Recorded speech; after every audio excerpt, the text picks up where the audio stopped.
Japan's Honda continues to lay off employees at its second joint venture in China. $6.5 trillion in stock market value evaporated as China's economic crisis deepened. A man from Hubei falls during morning run and sees the wonder of a phoenix dancing in the sky.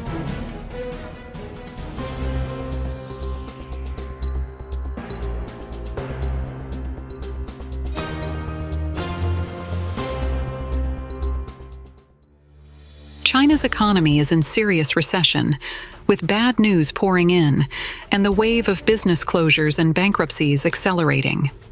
Recently, after Japan's Honda and Nissan announced that they would close factories and production lines in Guangzhou, Wuhan, and Changzhou, further developments emerged. On Monday, September 9th, multiple Japanese media outlets reported that Honda Motor would reduce the number of employees in its joint venture with Dongfeng Motor Group in China, marking the second time Honda has laid off employees in a Chinese joint venture. Dongfeng Honda Motor, one of Honda's joint ventures in China, began soliciting voluntary early retirements at the end of August. The process ended this month, though the number of affected employees has not yet been disclosed. The voluntary resignation plan applies to production workers at 3 major factories producing fuel vehicles. Honda's new car sales in the Chinese market have declined, and another joint venture, Guangxi Honda Automobile, also solicited voluntary resignations in May. Guangxi Honda, a joint venture with the state-owned automaker Guangxi Group, saw about 1,700 people, accounting for 14% of the total workforce, agree to early retirement. Nikkei Asia News reported that Honda originally planned to reduce its workforce in China by about 3,000 employees in the current fiscal year ending in March, which includes voluntary layoffs and natural attrition at Guangxi Honda. However, the layoffs at Dongfeng Honda were not included in this plan, indicating that Honda's layoffs in China may be more extensive. On July 25th, Honda announced that due to sales difficulties, it would cut its annual production capacity by about 290,000 gasoline vehicles in China. This marks the first time Honda has reduced production capacity in China. A Honda spokesperson said that production at joint venture factories with GAC Group and Dongfeng Company would cease in October and November, respectively, with the Dongfeng factory's annual production capacity being 240,000 vehicles. Before the Japanese media reports, Chinese media had already reported that Dongfeng Honda was facing strategic adjustments and planned to implement large-scale layoffs. It was expected that around 2,000 employees would be affected. The layoff compensation plan follows the N+2+1 model, and reports even suggest employees were fighting for the layoffs. Dongfeng Honda's official blog announced on September 10th that this personnel optimization was part of a phased adjustment aligned with the company's strategic transformation. In the Chinese market, the demand for new energy vehicles, such as electric cars, has expanded, leading to sluggish sales for Japanese automakers. In August, Honda's new car sales in China fell by 44% year-on-year, marking the 7th consecutive month of year-on-year declines. Foreign automakers are facing severe challenges in the Chinese market due to cutthroat competition and policy subsidies from the Chinese Communist Party authorities. According to data from the China Passenger Car Association, the market share of foreign automakers in China fell from 53% 2 years ago to 33% in July. $6.5 trillion in stock market value evaporated as China's economic crisis deepened. China's stock market has underperformed global stocks for the 4th consecutive year. The CSI 300 index has recently extended its losses and is approaching its lowest closing price since January 2019. The sell-off in Chinese stocks has deepened the crisis of confidence in the world's second-largest economy, putting more pressure on the Chinese Communist Party authorities. The CSI 300 index has fallen by about 7% so far this year and is facing an unprecedented 4th annual decline. Coupled with geopolitical tensions ahead of the U.S. election in November, the selling pressure on Chinese stocks is increasing. In recent years, the Chinese market has been caught in the same cycle. Stocks fall back to lows after brief rebounds triggered by optimism. The Chinese Communist Party authorities' piecemeal stimulus measures have failed to solve the crisis of confidence. Deflationary pressures, weak consumption, and a continued slump in real estate have all weakened hopes for a near-term economic recovery. The poor performance of China's stock market contrasts sharply with the global stock market bull run this year, highlighting investors' doubts about China's economic prospects. Currently, emerging market stock funds that avoid China are springing up like mushrooms after rain, indicating that investors are turning to other markets for higher returns. Since reaching their peak in 2021, the market value of China and Hong Kong stocks has evaporated by about $6.5 trillion. Bloomberg pointed out that the risk faced by the Chinese Communist Party authorities is that the market downturn may further undermine consumer and corporate confidence, prompting a deflationary cycle in the economy, reducing corporate revenues, and leading to further salary cuts and layoffs. This is also one reason why state-backed funds have spent billions of dollars trying to support stock prices, but with little success.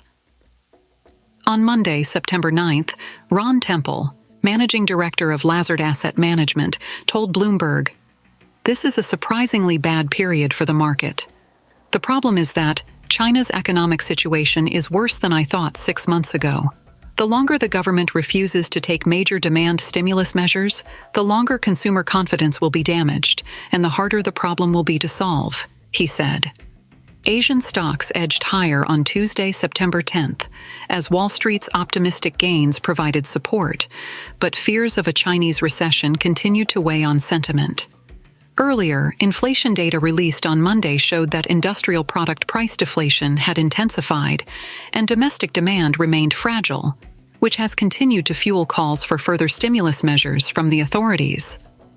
Bloomberg also pointed out that as the CCP seeks industrial self-sufficiency, the authorities' increasing control over private enterprises and the widening trade rift with Western countries are additional reasons for the loss of confidence in the Chinese stock market.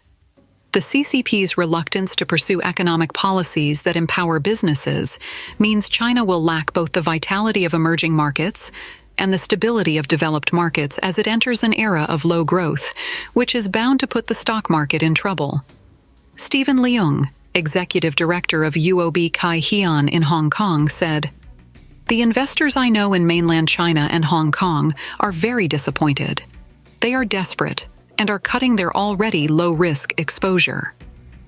Hao Hong, chief economist at Sirui Group, said, "The market has been looking for policy boosts, but only piecemeal policies have been introduced. It is like giving a patient life support instead of performing a much-needed surgery." Hao Hong added that if the Chinese Communist Party authorities want to restore confidence in the economy, they must stop all activities that interfere with the market and allow the market to play its role. A man from Hubei falls during morning run and sees the wonder of a phoenix dancing in the sky. In the early morning of September 9th, a man in Huangshi City, Hubei province, accidentally fell during his morning run. When he looked up, he unexpectedly witnessed a phenomenon he described as a phoenix dancing in the sky. According to Jimu News, around 6 a.m., Mr. Ming from Yangxin County, Huangshi City, fell while running on a small hill. After the fall, he looked up and noticed a colorful cloud resembling a phoenix soaring in the sky, describing the sight as incredibly fantastic. "I was so shocked when I looked up and saw this scene in the sky," Mr. Ming said. He immediately took a photo of the phenomenon with his phone and shared it on social media, where it attracted attention from netizens. Mr. Ming told the media that the sun had just risen and illuminated the cloud. "At first glance, it looked like a golden phoenix," he said, noting that the phoenix's head and tail were clearly visible, flying toward the sun. "It truly looked like a phoenix dancing in the sky." The whole scene lasted about 10 minutes before dissipating. This wasn't the first time such a sight was observed.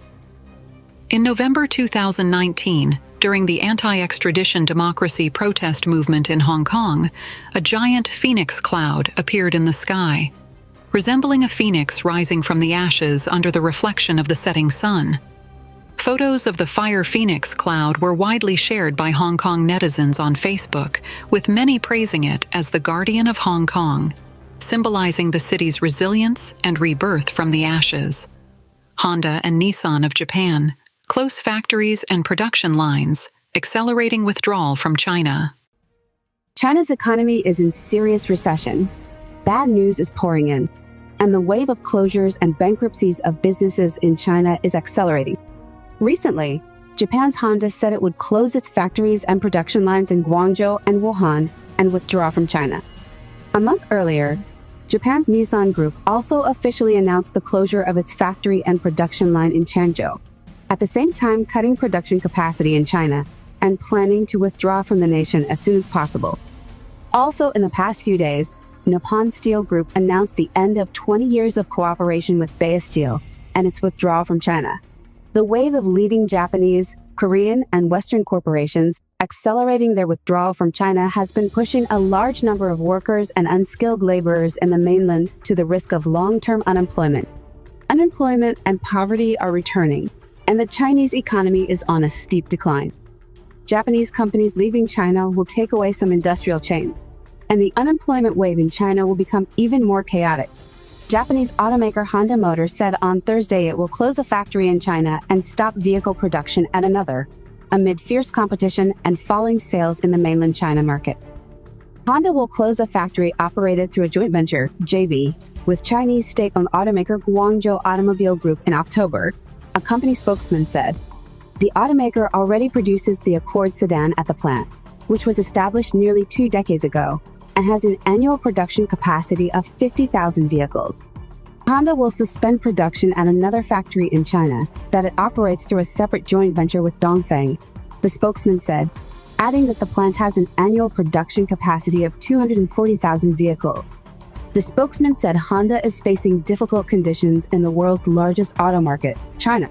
The company's annual production capacity in China will decrease from 1.49 million vehicles to 1.2 million vehicles due to the shutdown, the spokesperson added.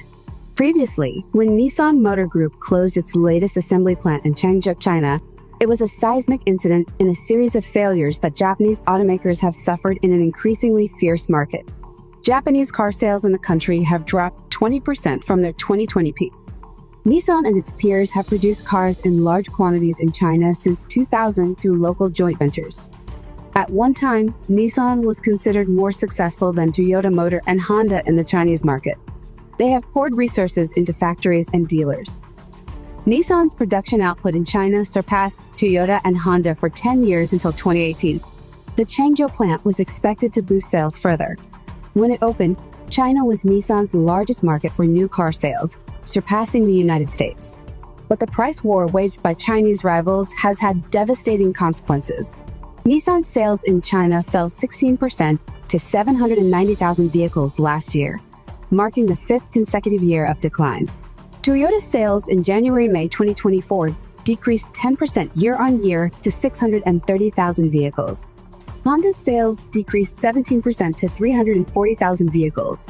Honda and Nissan Motor are among the Japanese brands for which China has traditionally been a strong market, but is now being greatly influenced by the rise of low-cost domestic automakers. Preparing for war? The CCP is accelerating its stockpiling of food and metal supplies. The British Economist pointed out that China seems to be hoarding materials such as food, metals, and energy at a rapid pace, and at a time when prices are high. This has caused concerns from the outside world. The Economist published an article on July 23, pointing out that the Chinese economy has suffered from political mismanagement and a real estate crisis in recent years. Chinese Communist Party officials have also expressed a desire to shift away from resource-intensive industries. Logically, China's demand for commodities should be shrinking rapidly. But on the contrary, data shows that China's imports of many basic resources set a record last year, with imports of all types of commodities increasing by 16% by volume. The analysis pointed out that according to the U.S. Department of Agriculture's forecast, China's wheat and corn stocks will account for 51% and 67% of the world's total by the end of this season, respectively, an increase of 5 to 10 percentage points from 2018. Soybean stocks have also doubled since 2018 and are expected to reach 42 million tons by the end of this season. In addition, China's crude oil reserves have increased from 1.7 billion barrels to 2 billion barrels since 2020. China's underground gas storage centers grew sixfold between 2010 and 2020 to 15 billion cubic meters. Morgan Chase predicts that if you add a dozen liquefied natural gas tank clusters along China's coast, total gas reserves will reach 85 billion cubic meters by 2030. China's commodity imports are still increasing, up 6% in the first 5 months of this year.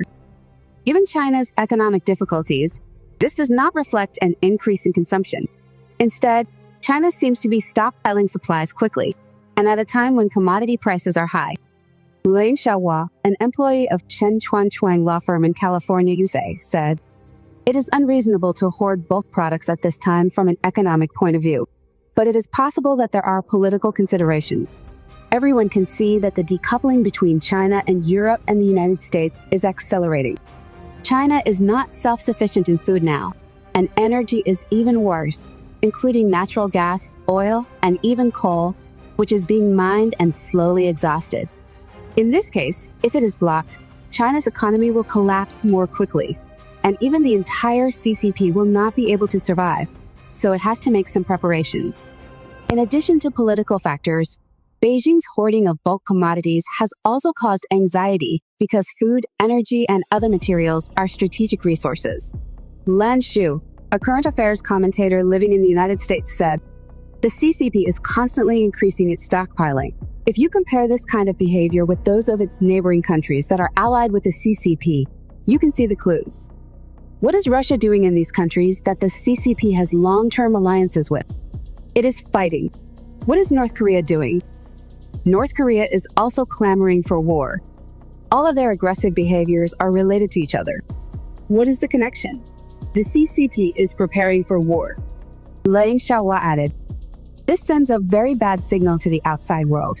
That is, China may not only want to decouple from the world, but may also want to start a war, including whether to attack Taiwan or provoke a war in the South China Sea. No one is sure, because it is difficult for you to speculate about such a country through common sense."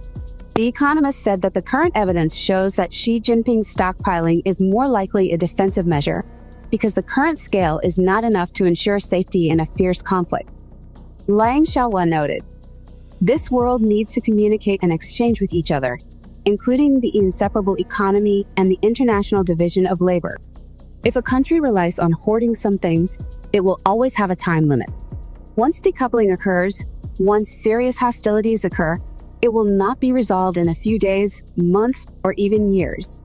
Its hoarding of these things may be a psychological effect at most, and it cannot determine the fundamental outcome. The CCP's hoarding of supplies has aroused the vigilance of the United States." Liang Xiaohua, an employee of Chen Chuan law firm in California, said that the Chinese people should also remain vigilant because the CCP will definitely use these resources for military purposes or for the CCP's powerful groups first.